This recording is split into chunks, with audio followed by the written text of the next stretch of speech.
বিচারকে ভক্ষক, গ্রামের সালিশি সভা, অভিযোগ জোর করে মারধর সহ নির্যাতন, জোর করে আটকে রেখে স্নেহতানের অভিযোগ উঠল করণডিকি থানার ইব্রাহিম গ্রামে। উত্তর দিনাজপুর জেলা করণডিকি থানা আলতাপুর 2 নং গ্রাম পঞ্চায়েত ইব্রাহিমপুর নয়াটলা গ্রামের ঘটনা জানা যায়। এক যুবক ও যুবতী প্রেমের সম্পর্ক গড়ে ওঠে।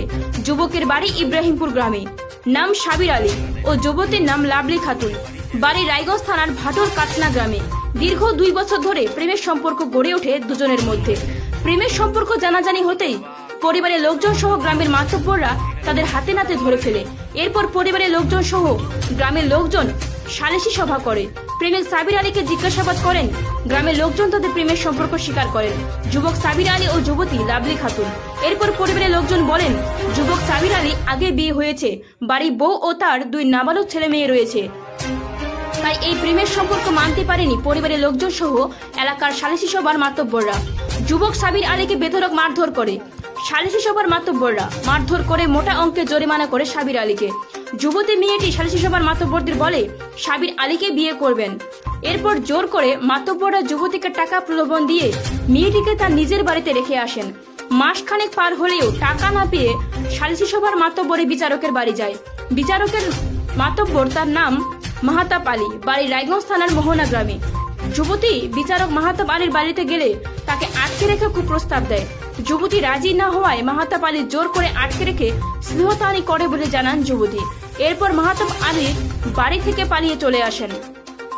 যুবক সাবির আলীর বাড়িতে মেয়েটিকে গ্রামের লোকজন দেখতে পেয়ে কাছে আসেন। এরপর পুরো ঘটনাটি খুলে বলেন গ্রামের লোকজনের কাছে। যুবতী মেয়েটির দাবি তার প্রেমিক সাবির আলীকে বিয়ে করবেন এবং সালিশি সভার মাতব্বররা বিচারক মাহাতাব আলীর শাস্তির দাবি জানিয়েছেন। যুবতী লাভলি খাতুন যুবকের বাড়ি আসতেই হাজির সাবির আলী। এরপর দুজনে কথা বলেন, মীমাংসা না হওয়া অবধি বিয়ে করবেন বলে জানিয়েছেন। তবে সাবির আলীর বউ ও তার বাবা মা এ বিয়ে মেনে নেবেন না বলে জানিয়েছেন। যুবতী লাভলি খাতুন যুবকের বাড়ির সামনে ধর্নায় বসে রয়েছেন। উত্তর দিনাজপুর জেলার করণডিকি থেকে প্রদীপ সিনহা রিপোর্ট। বাড়ি কোথায়? আমতলা। কবে থেকে এখানে আসছো? কালকে। কি জন্য আসছো? এখানে বসে আছো? এখানে ভালোবাসি কাকে?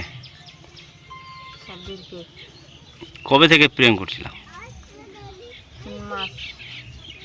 3 মাস প্রেম করছিলা? হ্যাঁ। প্রেম করার পরে কি বলছিল? কি বলবো, বলছিল বিয়ে করব। হুম, আমিও বলছিলাম বিয়ে করব। হুম, আমরা ভাগে চলে গেছিলাম, আমাদেরকে ধরে আনছিল। হুম, ধরে আনে মাহাতাবের বাড়িতে রাখছিল। আচ্ছা। মাহাতাব ওকে বাঁধে রাখছিল। হুম, আমাকে ঘরে নিয়ে যায় ই করছিল। কি যারা বিচার করছিল তারা? হ্যাঁ, এর আগে বিচার বসছিল? বিচার বসছিল। হুম, তোমাকে কি করছে? রেপ করছে আচ্ছা, কে করেছে? মাহাতাব। হুম, তারপরে কি কি করলা? আমি চিল্লাবার চেষ্টা করছিলাম, আমার মুখে হাত দিয়ে রাখছিল। আচ্ছা, তা আজকে যে এখানে বসছে কি জন্য? আমি ওর বাড়িতে যাব। কার বাড়িতে? যাকে ভালোবাসি। কি নাম? সাব্বির। ও যদি তোমাকে না নেয়, না বিয়ে করে, কি করবা? তাও যাব আমি। এখানে ধর্ণা দিয়ে আছো তো নাকি? হ্যাঁ, কবে থেকে? কালকে থেকে। তোমার ইচ্ছা কি? আমার নাম হলো, আসল নাম হলো মজিদুর রহমান, ডাক নাম হলো মজুর। আচ্ছা, আপনি তো এখানকার গ্রামের মরল। হ্যাঁ, এর আগে বিচারি ছিল, সেই বিচারে ছিলাম না, হাসপাতালে ছিলাম। ওখান থেকে আসেন রাত 9টার সময় ওকে ছুটে আনছি। সেখানে টাকা দিয়ে মারপিট অনেক হয়েছে। সে তো চিন্তা ভাবনা করছি কী করলে হয়। তো ছেলে যখন বলছি, তো ওইটা আমরা চাচ্ছি যে কীভাবে সোরা হবে সেটা হোক। পঞ্চায়েতের প্রধান, অঞ্চল প্রধানের সাথে এখন আমরা আলাপ করিনি, কী হবে পরে দেখা যাবে। কোন জায়গাটা হয়েছে এটা? এটা ইগ্রামপুর নয়াপাড়া, মতিগঞ্জ নাকি? মতিগঞ্জ বললেও হবে, ইব্রাহিমপুর বললেও হবে। আমরা 3 মাস ধরে প্রেম করছিলাম, তবে আমরা দুজনে মিলে ভাগে চলে গেলাম। ভাগে যাওয়ার পরে আমাদেরকে মতিগঞ্জের সমাজের লোক আর মোহনার একটা নাম, মোহনার মাহাতাব, ও আমাদেরকে ধরে নিল। ধরে নিয়ে যায়, তারপরে আমাকে মাহাতাব ওখানে খুব মারধর করার পরে আমাকে একটা সিমেন্টের পিলারে বাঁধে আমার সামনে। আমি যে মেয়েটাকে ভালোবাসা করছিলাম লাভলিকে, ও আমার সামনে ওই মেয়েটাকে নিয়ে ঘরে ঢুকে গেল। ঘরে ঢোকার পরে সারা রাত যে ওর সাথে কী গালাত কাম করলো। তারপরে আমাকে সকালে আমাকে উঠায়।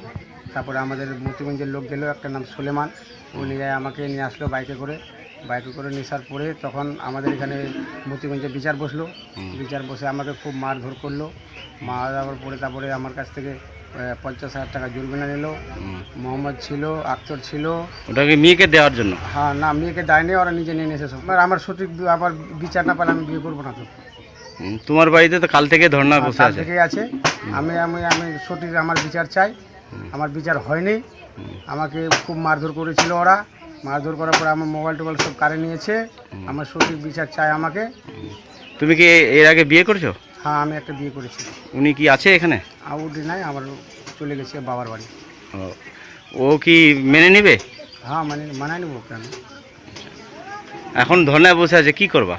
ধর্নায় বসে আমার সঠিক বিচার চাই আমাকে।